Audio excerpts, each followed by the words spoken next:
Right, and we are live on the YouTube. All righty, welcome everybody. It is March 28th, and you're here with the House Energy and Digital Infrastructure Committee. I am Representative Kathleen James from Manchester. I'm Scott Campbell from St. John's Day, Caledonia, Essex. Richard Bailey, 102. Smart, Wyndham, Windsor, Bennington, Michael Southworth, Caledonia, 2. Christopher Howland, Rutland 4. Sarah Torrey, Washington 2. Graham Klubner, Chittenden 13, Burlington. All righty, Rep. Sebelia stepped out to help me find my laptop and my backpack. Jack Locker, Committee Assistant. Great. And our guests. Kate Lally, representative from Shelburne. Great. Dylan Zwicky with Super. And for the record. Good afternoon, Josh Castingay with Green Mountain Power. Great. Thank you so much for coming. So did you have written testimony or? A few slides, yes. Super. And these are they? Yep. All righty. Yep. Take it away. Great, thank you, Madam Chair and Committee. So I think some folks from GMP have been here previously, so we don't need to dwell too much on the background of GMP, but you get a sense of this, that we cover about 3/4 of the state of Vermont with 275,000 customers here. And kind of lays out the split in our lines and what we do from that perspective. Moving on to the energy resources, just a quick snapshot of, mostly talking about energy storage here, but also we do operate a fleet of power generation facilities. So we have our hydro facilities. Most of them are in Vermont. We do have a few in New Hampshire. Couple wind project, our Kingdom Community Wind Project, which is located in Lowell, Vermont, and our Searsburg one, which is in Searsburg and has been operating for 25 years. It's the oldest operating wind facility at this side of the Mississippi in the US and still producing, working well. On the storage side, so we've deployed now since we started our varying storage programs, up to 4,500 customers, which kind of on a per capita basis, if you look across the country, is pretty substantial in terms of the number of folks who've been participating in programs. So with all of that combined, gives us about 70 megawatts of power capacity from these battery storage systems. Put that in perspective, if we said in the previous slide, our peak in 2024 was about 660. That's the peak. There's a lot of days where we're down in the hundreds of megawatts. It could be 300-400 megawatts on a sunny spring day based on what solar is doing and other things. So 70 megawatts is a pretty substantial chunk of flexible resource and storage that we have to tap into. It does make it, in aggregate, the single biggest generation resource in the state of Vermont, which is always pretty interesting. I'll talk a little bit more about a resilient neighborhood project that we have going on. In addition to our battery program, we also engage in what we call PPAs. You've probably heard that as it associates with solar. Same sort of thing with battery storage. A third party can build a storage system, and then GMP can engage with them in a energy storage agreement and get the benefits of the storage, reducing our peaks and other power supply benefits in that sense. So onto the energy storage portfolio. The main programs that we have right now on the residential front are we'll call it ESS, or Energy Storage Service tariff. It's a lease program. Customers who decide they want to participate can get the storage system installed in their home. They can pay either one time or a monthly fee for 10 years, the life of the system.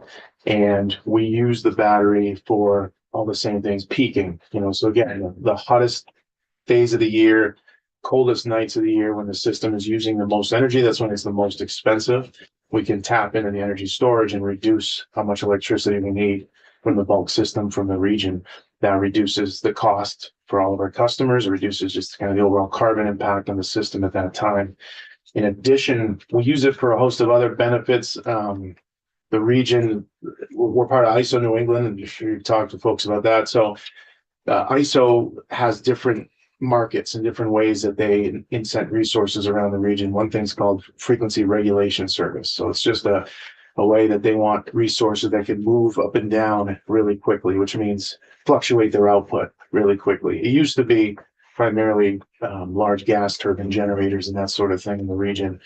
Now battery storage can participate in that, and that in turn then gets a revenue from the region, which we intend flow back to our customers through our rates. So, yeah, So on the lease program, we're still on that, right? sorry. So we're Yes, still on yep. the lease, okay. So on that, you guys provide the equipment, you provide a battery wall, or, I mean, I don't know what they look like, but anyway. Yep. So you guys lease it, and then, the benefit to the customer is, so you're benefiting from having distributed storage Yep. all around in different homes, and what does the customer get? So the host customer gets the backup that the storage provides in their home. So normally, I don't know the latest pricing, but if you were to just install 2 power walls, get them connected, you're probably in the $25,000 range for a full installation. This gets it installed in your home for about $55 a month. And the reason, or 5,500 one-time payment, customers have the option. And the reason that we can make that so much less expensive is because of all these other benefits that I was just mentioning. So we take the value of those, reduce how much the system costs. The host customer is getting the backup power. Okay, They get the backup power. The host customer, along with the rest of our customers, get an additional benefit from the batteries being used. So there's more more power supply cost savings that passes through to everybody in form of. okay. Rep. Kleppner? That's what they look like. Cool. That's the one on my family home. The solar panels are generating more power than the house is going into the battery, which is filled with 100%, and then net metering into the grid that graphic shows. They're cool. They're cool, Yeah. well-designed looking things. And Yeah. we have 2 of them, and we need 2 more actually. So can you just pick them up? Yeah. Great, thank you. Yeah, folks. I mean, it's there are folks that have gone, and now the way that they're doing it now, you can add energy without adding the power. Basically, get more duration. Yeah. I've had 2. We've had 2 ourselves, and they're just, and what's the reason that it's possible now is just how the technology has evolved, how fast these things switch. If there's an outage, you wouldn't know there was one unless you had some other method of being aware, because it instantly kicks to the battery. But unlike, the generator, we can then tap into the batteries and do what we were talking about and get more value in the market. Okay, It's also quiet. It doesn't make any noise. I was talking to somebody earlier who was like preparing for potential outages this weekend and was thinking about having to drain the boulder carburetor to make sure that generator. I'm like, what doesn't have a carburetor? These things are quiet, no emission, no scent. So yeah, no, and then being able to use them day in and day out to do other things in the grid. So for example, as we continue to get more distributed, we get more solar, more sort of intermittent resources, we need things that can counteract and quickly fluctuate. And storage is an excellent resource that we can use to do that. So. Rep. Bailey? So how does it get charged, and who pays as it gets charged? So think of it like a wash essentially. So when you charge it, it uses energy. When you discharge it, it reverses that flow. So for the customer standpoint, there's no cost to charging the battery because you fill it up with electricity and then you discharge that electricity and it offsets what you use to fill it up.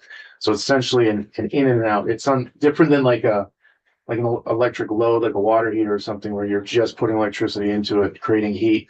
The battery is moving energy in and out. And I'll say, Rep. Bailey, in our system, the solar panels charge the battery. So we draw from the battery, but when those guys need it, they're paying us for the solar power that went into the battery, and then they pull. Okay.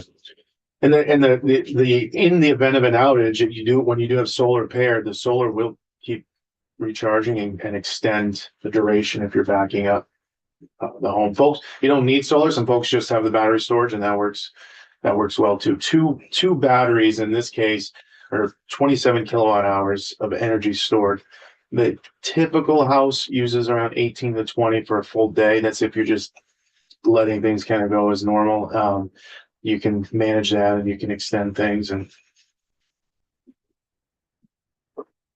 the other program I'll hit is what we call bring your own device. So for folks that maybe didn't want the lease arrangement, wanted to buy their own, do their own thing, there's a list of batteries that we can also kind of talk to that we're integrated with.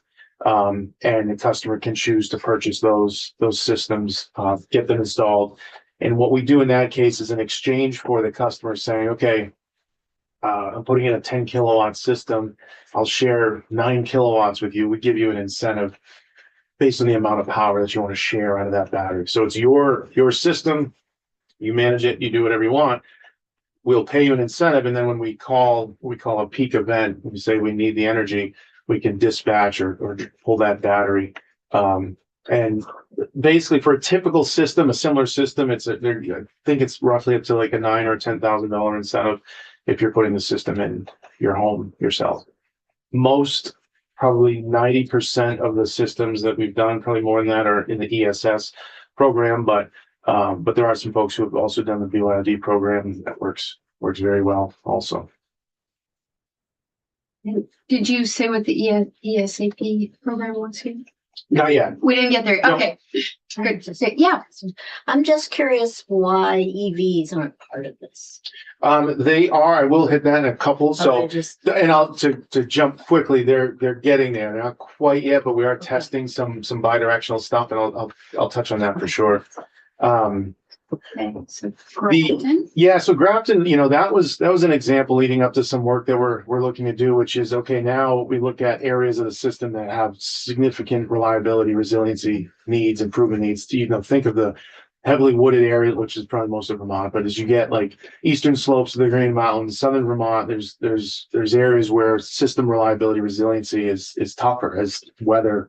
As we're dealing with a lot of the impacts here. So we did a pilot in Grafton. We targeted an area where it had the highest number of outages for the customers in that location, and said, like, what would it look like if we just provide the storage instead of the T&D solution, which means instead of rebuilding the poles and wires. So you could go in there and I could say, I'm going to bury all the distribution in this area, or I'm going to do storage, give you the same experience in terms of not having an outage, but it's a much lower cost alternative for the rest of our customers to do it that way. So that's with the Grafton pilot, and then that's informing us as we're looking ahead to other initiatives that we're working on to make the system much more resilient for customers. So is the Grafton pilot a series of 27 kW customers?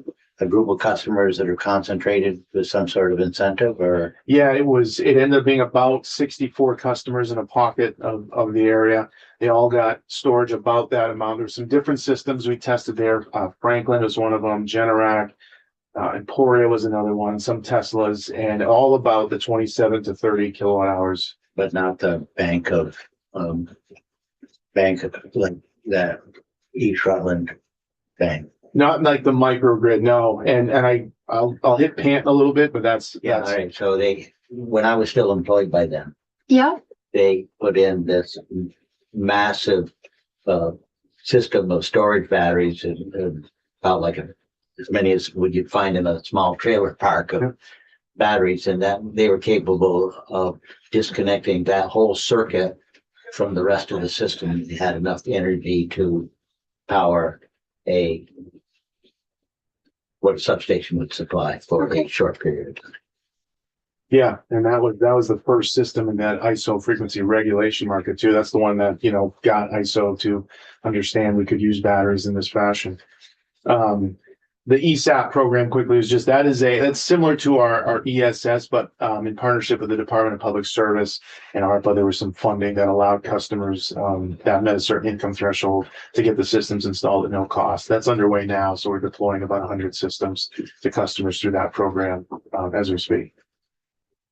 As Rep Howland was talking about the grid scale, we think of as more of the bigger systems that go on the distribution system, plug right in to the high voltage system out there, and we use.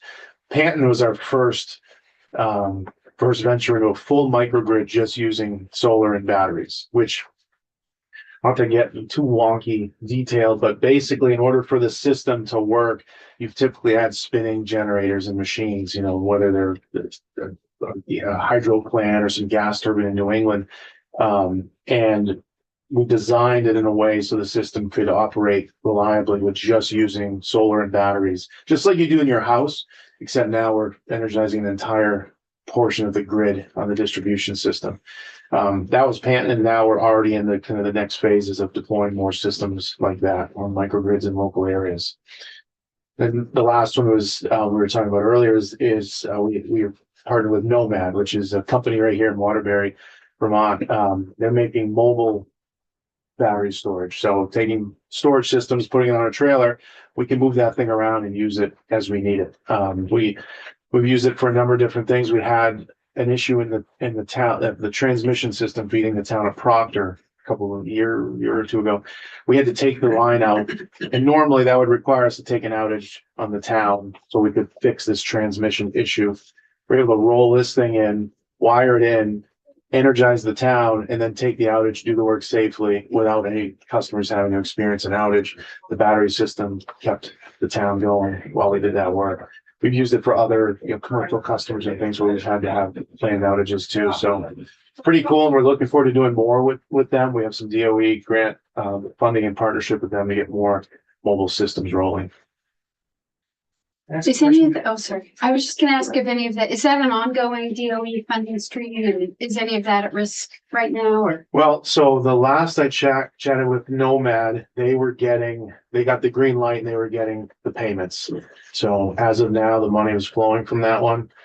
Not to say that couldn't change, but it's certainly something that they're monitoring, and but they're getting the funding to start building those. Great. So I had a question too about these microgrids, and just sort of what do you think the future of microgrids is? So splitting up the grid into regions that would either have storage or might have electric vehicles that could be used as storage, and could weather outages or even possibly arbitrage. Yeah. Buying and selling it.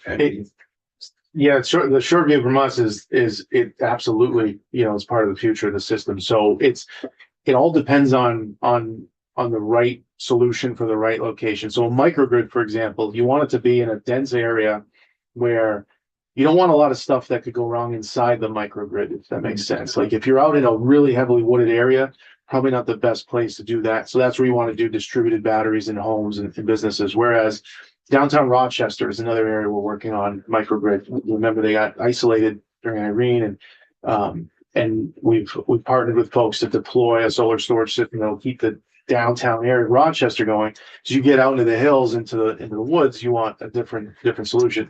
And then when you're not doing emergency backup or powering the system, you're using it to do all those other things. Yeah. Manage the grid, reduce peaks, and all of that. Yeah. So that's, and then add the mobile to it. Absolutely. And then we'll talk a little bit about the V2X, so the vehicle to grid side of things too, and how those are going to be leveraged, because that's going to be an important piece. Yeah, for sure. Okay, great. Thanks. Real quick on, I don't know if you've heard the term VPP or virtual power plant. That it's funny. So we call it real power plant RPP, but virtual because it's aggregated. So it's kind of the hot topic around the country when it comes to aggregating these resources. You're basically, as I mentioned, we have 70 megawatts of resources distributed in 5 kilowatts. So 70,000 kilowatts of batteries in 5 kilowatt increments spread out all over the state. If we want to, at once, we can have 70 megawatts of resource. The biggest generator in Vermont right now is Kingdom Wind at 63. So this is bigger than McNeil plans 50. And so this is the biggest sort of generator, and we can aggregate. And then it can act like one big resource, or it can act like a bunch of separate resources. It all depends on the need and what's the most valuable for customers at the time.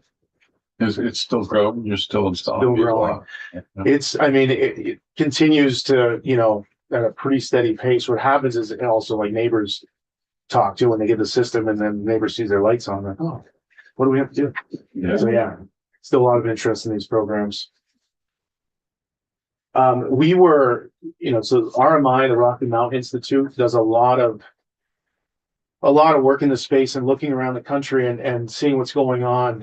And they highlighted that, we worked with GMP and highlighted our program here, again, with the focus on driving the affordability piece, because one of the things, the key piece that continues to make this operate is we're using these systems to reduce the cost for all of the customers. So, Madam Chair, you asked about the host benefits. So the host gets the benefit of the system, the backup, but also the rest of our customers, the entire electric customer base gets the benefit of reduced costs because we're using these systems to reduce those power supply expenses. So that was a big focus of our virtual power plant when RMI was looking at it. And we connect with folks all over the country all the time. They're looking to stand up similar offerings, similar programs, and how to get those. And, as I've said and others have said here, whatever the value streams are today, we know there's going to be new ones for sure. ISO New England is always looking at their markets. How do they pay for capacity? What's the right way to balance? What happens when gas is constrained in the wintertime and it's really expensive? Well, these systems are extremely flexible, and they can be a generator, they can be a load, they can balance the system, they can do voltage, all of those things. When you're managing a distributed grid like we do today, it's the most flexible resource that we have. Daryl or Rep Troy. That's a quick question. So, do you see any role for hot water heaters as distributed storage? Yeah. So it's funny really the water heater is our oldest demand resource that we've been using. So it's probably the first. We still GMP. I'm assuming other utilities do we have thousands out there that are still on a managed control. We switch them on and off. They're a thermal battery. So where I actually think we'll see more of is more thermal storage. So heat pumps, for example. Right now you have the condenser outside. There's a glycol loop goes to a head unit, and that's it. If you add a tank or some kind of thermal storage now, you can start to flex those. And we're testing some. There's a company called Harvest, Stash.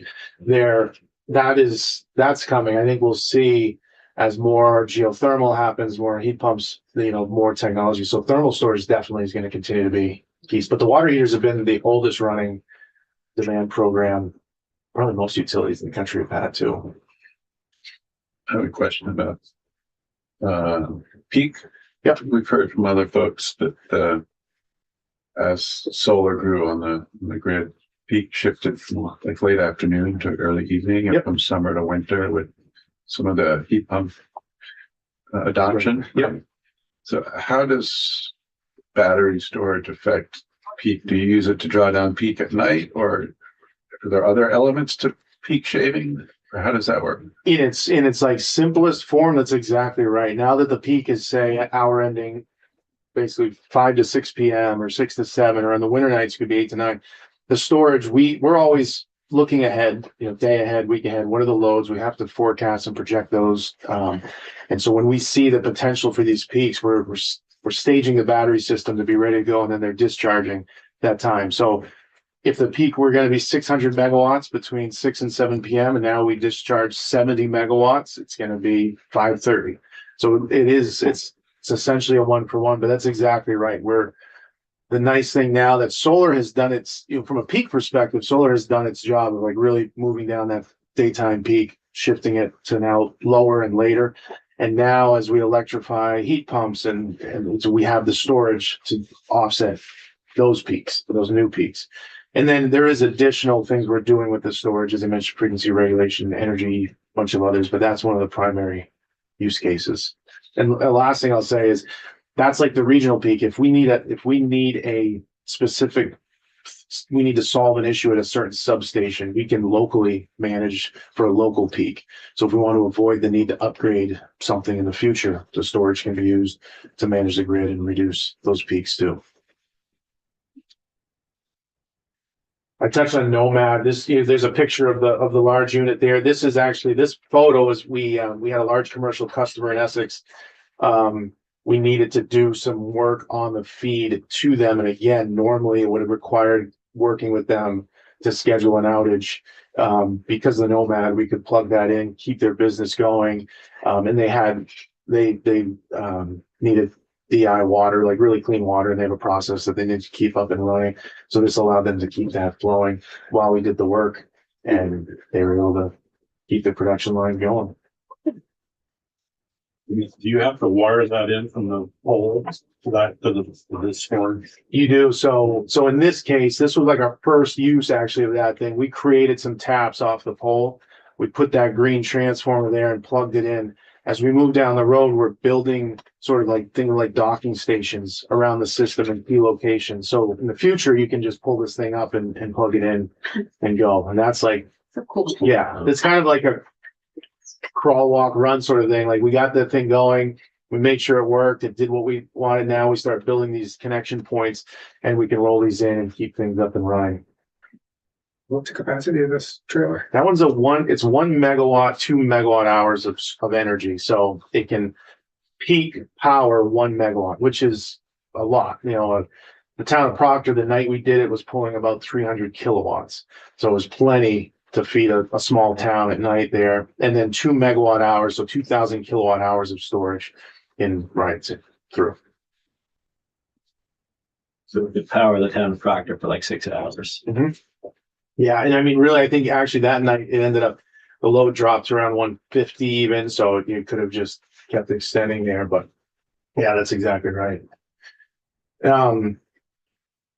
Just quickly on resilient neighborhood, I heard that we partnered with the O'Brien brothers housing developer, doing some work in South Burlington with a goal of really, you know, getting, I think first or pretty close to one of the first, like fossil fuel free neighborhoods built there. So all the homes, there's triplexes, there's single family homes, including, you know, they're not tiny ones. There's 2,500 square foot single family homes, all electric, with including solar storage, flexible loads, smart electric panels, charging. And the goal, you know, was to show one, you know, you can do a neighborhood, you can do homes completely fossil free, but you can do it in a way. A lot of the questions I get a lot are, can the grid handle it? We're going to electrify our transportation. We're going to electrify heat pumps. Can the grid handle it? So this is really intended to show not only, you know, here's a whole neighborhood. Not only can the grid handle it, but we can use the neighborhood as a resource back to the grid, if that makes sense. So same thing we do with the aggregate of battery storage. Now we have a neighborhood with flexible loads, car charging that we can manage. It's all heat pump driven in the battery storage, and then we can feed that back to the system when the greater area needs support. We're up to, I don't think, I don't know if we said there, we're up to 30 homes are built, 30 units, and continuing to construct there. And it's a model. I know Brian is interested in looking at other ways, other locations to do this, and he's see ability to keep replicating that sort of thing. Sorry, a question about this. So, this is a built from scratch model neighborhood. God, that is incredibly cool. Yeah. And it's 155 homes so far in South Burlington. Not so I guess when he lives there. when it's fully built, it'll be a 155. I think there's 30 or 40 built that I have to double check. When it's fully built out, Oh, that's a total of one of Okay, 155. Rep Kleppner. Rep Krasner, Rep Sweeney, and I were able to tour one Oh, of these in cool. the neighborhood, and it is in fact very cool. Yeah. Yeah, So do each of these homes then gonna have a couple of Tesla batteries? that's correct. And I'm sorry to use a brand name, but Yeah, these are, and the single families have 3 units, and then there's triplexes each with 2 in there. with 2 batteries and 3 batteries? That's correct. Yep. Units? Yep.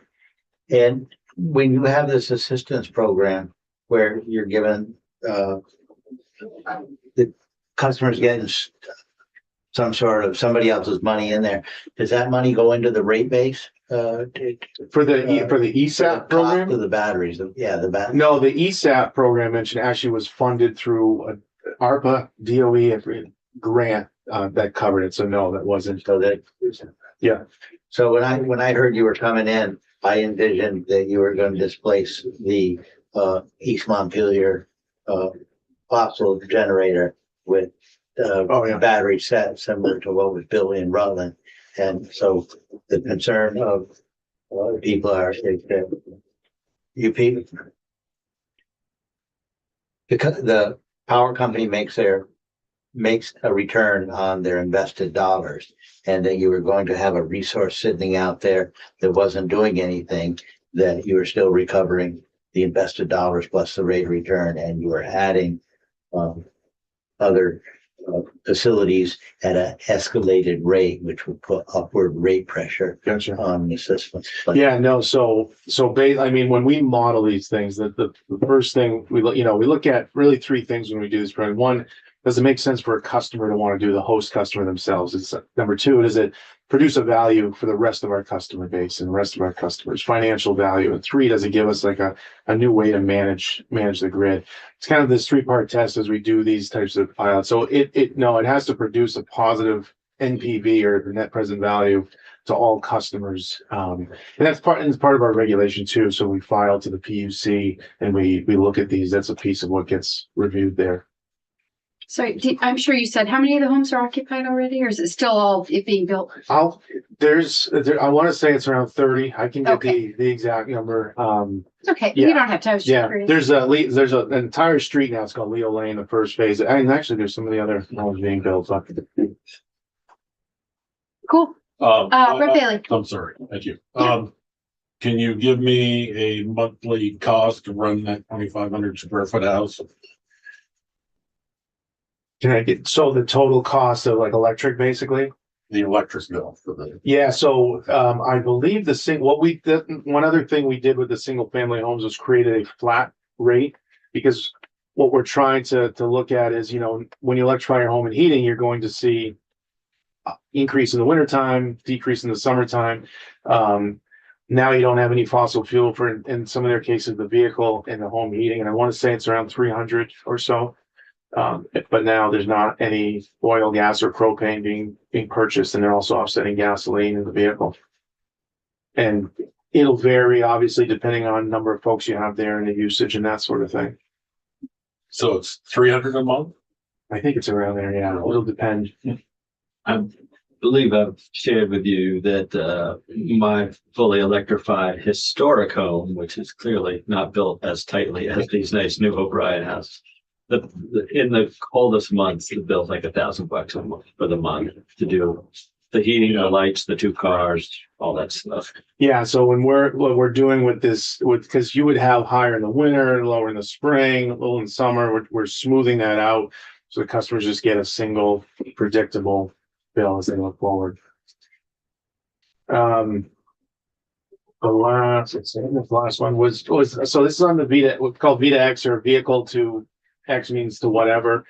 You've heard Vita G, which is vehicle to grid, Vita H, vehicle to home, vehicle to anything. So it's interesting. There's a lot of like products starting to get out there that can do this in the home. We're talking to all the folks, and we're like, let's test these things as soon as they're available. We've been talking to GM, Emporia, a company called Decibel. And so we're going to be constantly testing, and there's sort of two phases of this. One, can the vehicle just back up the home?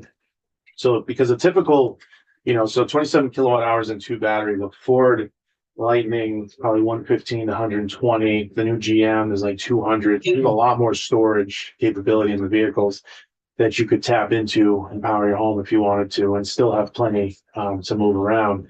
But then also, can you tap into the vehicle and do the same sort of peak reduction and peak shaving? So we're working with all the manufacturers that are in this space. The one interesting one we did deploy was with a bus company called Highland Electric, who has a school buses basically and works with school districts. And we have bi-directional charging. So picture the bus, runs its route in the morning, comes back, sits there in the afternoon, runs its route in the afternoon, and comes back and sits. So it's charged for the morning. They run their route. We can charge it during the midday and soak up the solar that's across the system. They go run the route. They come back. There's still a lot of energy left, and then we can discharge the bus during the peak time, and then charge it overnight when energy is cheap, and then it's ready to go the next morning. And so the bus is a pretty cool example of like the perfect use case, because buses are not doing a lot most of the time, but we can leverage it that way. We have two chargers, I think 2 buses there in South Burlington, providing that service. And that in turn lowers the cost for the school we have the program that it reduces the cost of overall power for the customers there. and no problems even in the coldest of days. I just looked actually, from what I've heard, through folks, the buses were running well. I looked at the kind of the charging, discharging thing, and that was continuing through January, February, some of the coldest. So indicates to me that the buses were charging and were running. And so far, and knock on wood, I think they've been operating pretty decent. From my own experiences, that in that coldest of winter, I drained the battery to heat the cabin, and you've got a lot bigger cabins. And Yeah, car. and so that's what things like preconditioning are super important. I think the buses and the folks who run, they're like, while it's plugged in, they're heating the cab. Then you go run your route. So you're not heating the cab up just off the batteries, and then you got to maintain it when you're out there. But typically they're not long routes, so they're keeping things maintained. They get back. There's still a lot of energy left, and we can manage that. Yeah, a question about the bigger grid scale battery backup systems, or not just backup, but battery systems to manage load. I know they're being deployed all over the world now to certain degrees, and technology's advancing quickly, both for the batteries and for the electronics. And regulate all that stuff. So what are you guys looking? Are you looking into that scale of battery? Or? Yeah. What do you think of it? So in fact, I was down a month ago, 3-4 weeks ago, to a company called Form. I didn't hear that, but they're making called an iron air battery, which literally like makes rust and unmakes rust. That's how the storage medium works. But they're more designed for long duration storage. So it's an example of, because a lot of times you think of this storage as, 4 hour in terms of using it for peaks and stuff, or you can stretch it to cover homes. But these batteries are, think about days and days and months of fluctuation and flexibility. So that's an example of an entity we're connected with and watching kind of what happens. They're looking to start deploying some test pilots. We've tried other systems over the years, like aqueous, basically saltwater batteries and other things, and always watching that. But I think you're going to continue to see some development in the chemistries and the types and the technology, the speed, just like in the cars, like the speed of charging is really important. Obviously, the more quickly you can recharge, the more you can do. But the Form company and that battery system is pretty wild. That's pretty cool. Now, and they're manufacturing it now in West Virginia. They converted an old steel mill into a massive manufacturing facility, rolling those out. You don't need rare earth minerals for that. No, Plenty of iron around. there's plenty of iron. Or just iron oxide. Yeah. That's cool. Check it out. It's Form Energy. And I went and saw their R&D and how they make the battery, and it's pretty interesting. Sorry, I think, okay. I lost track of, you still go. But I'm just gonna ask, how much of a constraint is three-phase power availability for charging? I mean, you mentioned charging, being able to charge the batteries quickly. For that, you need a lot of power available, right? Yeah. So how much of a constraint is that? I mean, where you're going to likely put fast charging is typically where there's good three-phase. So for example, when the NEVI program was being rolled out, we looked at all of the sites along the corridor to see exactly that. Could you do 600 kilowatts of fast charging? And typically you're okay. As you get out into the outskirts of town, you might be looking at not having a big bank of fast chargers, but you could still do one or two. So you're usually, and if anything, we've got a lot of areas where we could use some demand, some load, soak up solar and do those types of things. But where you would typically put the banks of fast chargers, we usually have good three-phase available there. And is GMP doing anything with partnering with private developers for fast chargers? Or I know GMP own some chargers. Yeah. So yes, we've deployed some of our own. We're helping to manage some grant funding that the state has deployed for fast charging.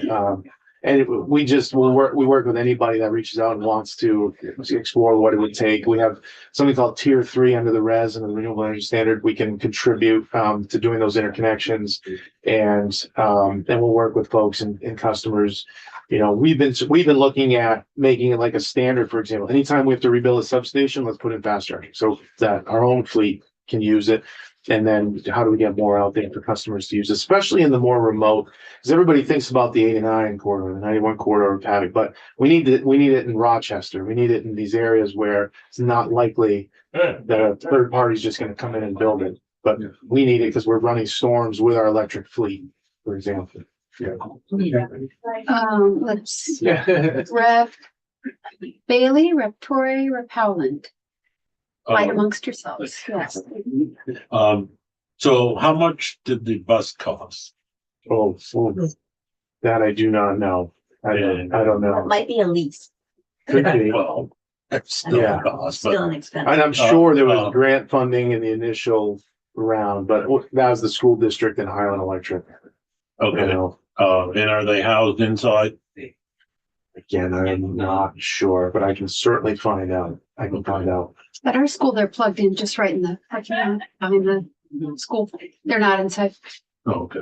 Yeah, That's not this project, but Yeah. Yeah, no. they're just plugged. I don't know in. if they'll really, but I could easily find out and Okay. circle back. Point of information, Google's little AI bot says that diesel school buses cost 100,000 and electric school buses cost 300 to 400,000. That's what, yeah, that sounds right. You know, our school was grant funded. Yeah, I think they all got support to get them on par with, and you know, that's part of getting this going. They're gonna start out more expensive, and then you hope you're gonna get economies of scale and work that down. But Rep Torrey and then Rep Howland. But like first student, you know, we all, the school district's lease and Highland Electric is the same model. It's just they're offering the electric Yeah. buses instead. And I'm just thinking about health of our kids on the bus, diesel, Yeah. idling. Hey, idling's not a problem in front of the school anymore. But my question was more about solar, and we've been hearing about some new programs, the renewable energy for communities program that we're developing for low income to make it easier for folks to get solar. I'm just wondering, like, are you seeing that most new customers are getting solar and storage? Is it less common to just, or is there an incentive that you want them to consider getting storage at the same time as solar? so I don't know the answer on, are they always pairing storage or a more higher rate of pairing? We do. I mean, anytime we can pair storage, certainly it's more benefit for all of our customers. And that's what we hope the storage programs drive. It's probably still a lot of customers who just do the solar, haven't done the storage component, but now with the technology and the systems today, you can use a common inverter, common piece of electronic to have the storage and solar. So there might be savings there. But yeah, I mean, the whole, like, ultimately long-term vision, storage becomes just an integral part of every home and living quarter. What we'd like to see. A lot of work to do there, but then we can manage the grid, whatever's most beneficial at the time, for sure. Rep Howland. You stated that the average O'Brien home used about 25 kilowatt hours a day. No, average O'Brien home is probably more than, I was saying, like, average home in general is around 20. O'Brien homes got probably on average more than that, being all electric. Well, the point of this Yeah. question is there's a bill on the board of raising the tier 1 solar from 15 to 25. And I wondered if that 25 kW. So if it was that increase, what's GMP's feeling on having too much where they don't need it and not enough little ones where they do need it, aside from other social issues? Yeah, I don't know that bill super well, but I think that was around just using the same expedited registration process. Yeah. So not changing per se. Anybody could do 25 today. It's just a different process. No, I think, I actually think if you look at the law for net metering too, it's you're trying to tie it to what your consumption is, not way over. And ideally, you can get enough to feed your consumption. Siting solar closer to load is always a good thing. So if you can soak it up, by soaking it up, like use it locally or closer, that's going to be better overall. As you cite that. So effective last year, the incentive to a customer puts in new generation, he pays 4 cents for everything he uses. There's a slight adjustment of -4 cents per kilowatt hour generated, whether he uses it internally or not. I'd have to check. Yeah, That's and this is a good thing. The last time we met, that might be because there's the sighting adjuster and there's the rec adjuster, and then it depends on, is it rooftop, is it ground, is it certain sizes? They're all a little different. Right. So I had some private correspondence with a constituent who I happened to be next to the substation that serves the Killington ski area. There's some Mendon, Killington, and so that's a very big energy going out of the Mendon, and this person lived off the Mendon, so and put in new generation, and I still haven't figured out whether they kept the recs or whether it was the force. Oh, yeah, the rec adjusters, Whether they kept the rec or whether they Gotcha. whether they were just complaining about the site adjustment. So Gotcha. if it made 1 3 and 1 5, I could tell which one it was. Yeah. They did. They made Gotcha. it both 4. Gotcha. So, we're learning about, this is, I think, been really interesting testimony, and we are learning about GMP storage and flexible load management capacity in conjunction with H278. Did you guys come with prepared feedback on H278 or thoughts on that bill? Yeah, the short answer there is it is duplicative of what we already do. So all the utilities in Vermont, GMP included, we have to do an IRP, integrated resource plan, every 3 years. Velco, the transmission company, does their version of that every 5 years, the long range transmission plan. Both of those plans get it. I think what this was talking about, which is mapping out where storage is most beneficial from a grid perspective. So in that study where we looked at where is the system going to need storage in the future, where could it help alleviate the need for transmission distribution upgrades, Velco's plan does the same thing. So we feel like that's already covered. Those plans are all available. You can see our latest version of GMP's IRP is on our website. We're going through a process right now with the PUC and the DPS on it. But you can see the very latest draft there. You can see the Velco long range plan as well. Okay, so all the distribution utilities already do an IRP every 3 years. Yeah, and we haven't even seen GMPs. I feel like we've.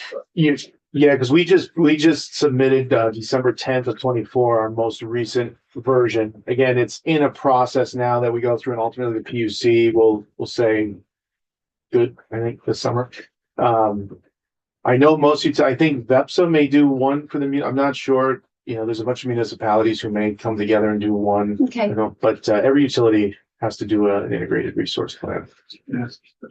So the Velco plan talks about storage at the end, but they don't factor it into either of their scenarios that they were, projecting out quite a, so it seems like maybe their next round they will. I mean, it seems like a shortcoming if they're projecting all these scenarios when it's clearly a useful demand management tool already.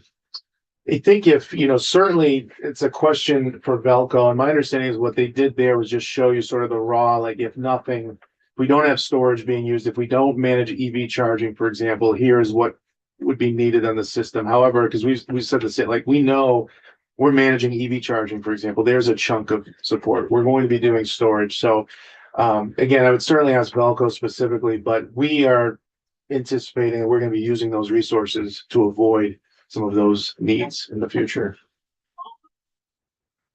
Raquel? What's the rate of ramp up on this to get to the 70 megawatts here? Like how quick can we get 70 megawatts? How long did it take you to get to 70?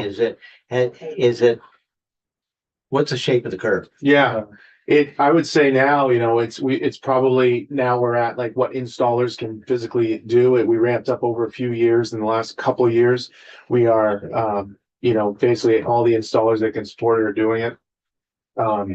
Part of this work is how, getting more installers on board and how we ramp that work up too. So I could see it ramping up, even more, but we were doing, 100 systems a month, for example.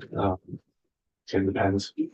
And is panel upgrade assistance and other types of things that everybody who's moving from a 100 to a needing a 200 or panel, Is there assistance? is there assistance for? There is for income qualified folks Income currently. qualified. Yep. We have a grant that's been rolling out, the Home Energy Service Upgrade Grant, HESU grant, and that's helping to cover the cost of a panel upgrade, service upgrade type of thing. All right. Thank you. That was really interesting. Yeah, thank you. Appreciate your time. Absolutely. All right, we have Yeah, thank you very much. 7 minutes. Jack, I think we can go off live.